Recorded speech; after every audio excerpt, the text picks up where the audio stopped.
Karoline Leavitt had never seen a day like this before. It was a cold, overcast afternoon in downtown Boston, the kind of day where the city felt quieter, more somber. She had just finished a meeting at the office and was making her way back to her car when something caught her eye. In the alley next to a coffee shop, a woman was bent over the trash bin, rummaging through it. Karoline paused for a moment, her mind struggling to understand the scene. The woman was older, her clothes threadbare and worn, with no visible sign of where she had come from or where she was going. Her hands, scarred and weathered, carefully sifted through the discarded wrappers, empty bottles, and leftovers, looking for something of value. It wasn't the first time Karoline had seen someone going through trash, but something about this woman was different. There was a dignity in her actions, a quiet determination. She wasn't frantic or desperate, just methodical, almost respectful in the way she went through the garbage, as if she were searching for treasure. Karoline couldn't help but feel a pang of sorrow. As the woman found a half-eaten sandwich, she paused for a moment, inspecting it carefully. Then, with a small nod, she took a seat on the curb, unwrapped it, and began to eat. Karoline's heart sank. She wanted to look away, but something kept her rooted to the spot. Suddenly, the woman stopped eating and looked up, her eyes meeting Karoline's purtivance. For a brief moment, their gazes locked, and Karoline could see the pain in those eyes, the quiet, invisible struggle of someone who had been forgotten by society. The woman's face softened into a small, knowing smile. "Don't worry about me, sweetheart," she said, her voice gentle but weathered, as though it had been worn thin by years of hardship. "I'm just doing what I have to do to get by."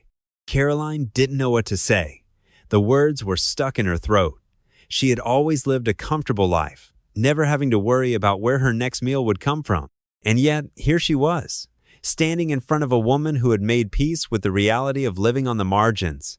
It was a stark reminder of how much she took for granted. Karoline hesitated for a moment, then reached into her bag and pulled out the sandwich she had wrapped up from her own lunch. She walked over to the woman and held it out. The woman looked at her, surprised but not unkindly. "You don't have to do that," she said softly, her voice trembling slightly. "I want to," Karoline replied, her voice steady but filled with emotion. "I'm sorry. I can't just walk away." The woman took the sandwich, her hand shaking slightly as she grasped it. "Thank you," she whispered. Karoline stood there for a moment longer, watching as the woman took a small, tentative bite. In that instant, something shifted within her. It wasn't just about the food. It was about the kindness, the acknowledgement of a shared humanity. The world often felt too busy, too consumed by its own problems to notice the people who were struggling right in front of them. But here, in this moment, Karoline realized that small acts of compassion could make a world of difference. As she walked away, her eyes blurred with tears, Karoline couldn't shake the feeling that she had just witnessed something profound. It wasn't the woman's struggle that brought tears to her eyes, it was the quiet resilience in the face of it, and the reminder that sometimes all we really need is someone to see us, to offer a little bit of humanity in a world that can feel overwhelmingly indifferent. And Karoline would never forget the woman in the alley, who had made her realize that even in the most difficult of circumstances, kindness could still shine through. As Karoline made her way back to her car, her thoughts lingered on the woman.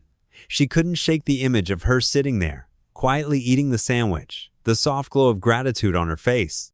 Something deep inside her had shifted, a quiet awakening. She'd never felt so sharply aware of the fragility of life, of the vast gulf between the haves and the have-nots. The next few days passed by in a blur, but Karoline couldn't stop thinking about the woman. She found herself looking at people in a different way, especially those who lived on the fringes of society. The homeless, the hungry, the overlooked. She began to notice them everywhere. In the corners of cafes, along the sidewalks, in the parks. Every time she passed someone with a sign asking for help, her heart would tighten, and she'd remember the woman's face. One afternoon, unable to shake the feeling that she needed to do more, Karoline found herself standing in front of the coffee shop where she had first seen the woman.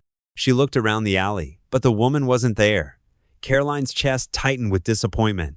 Maybe the woman had moved on, or perhaps she had found a place to stay. Karoline wasn't sure what she was hoping for, just a chance to do something, anything to help. She lingered for a while, wondering if she could make a difference in a world that seemed so indifferent to suffering. Just as she was about to turn away, she heard a familiar voice. "Back again, sweetheart?" Karoline's heart leaped. She turned and saw the woman, standing at the mouth of the alley, a faint but knowing smile on her face. "I've been thinking about you," Karoline stammered, her voice thick with emotion. "I don't know if I can fix anything, but I want to help. You deserve more than this." The woman stepped forward, her eyes kind and understanding. "Sweetheart, you already helped more than you know," she said softly. "Sometimes just being seen is enough." Karoline felt a lump form in her throat. The woman's words hit her with a force that left her breathless. She had been so focused on fixing things, on making the world right again.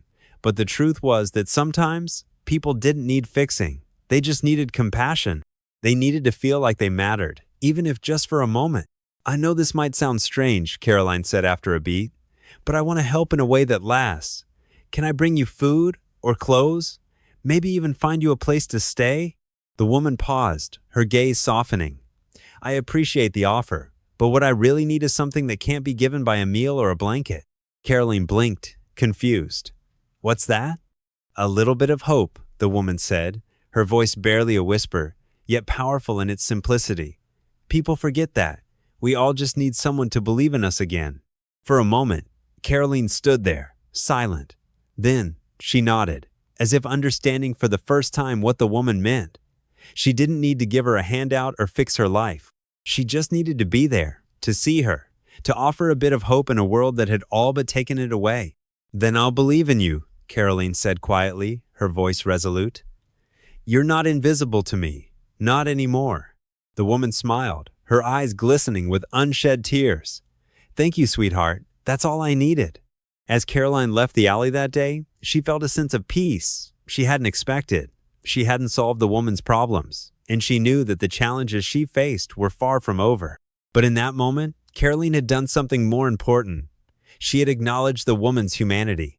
She had shared a moment of connection, and in doing so, she had given her something the woman hadn't had in a long time: dignity. Karoline didn't know what the future held for the woman in the alley, but she would never forget her. And as she drove home, she realized that she had been changed as well. In the face of poverty, pain, and hardship, Karoline had found the most powerful gift of all: the ability to see, to listen, and to offer hope when it was needed most. And in that small act of kindness, she had discovered a new purpose, one that would guide her every day from then on: to remind the world that every person, no matter their circumstances, was worth seeing, worth helping, and worth believing in. Sometimes, that's all it takes to change a life.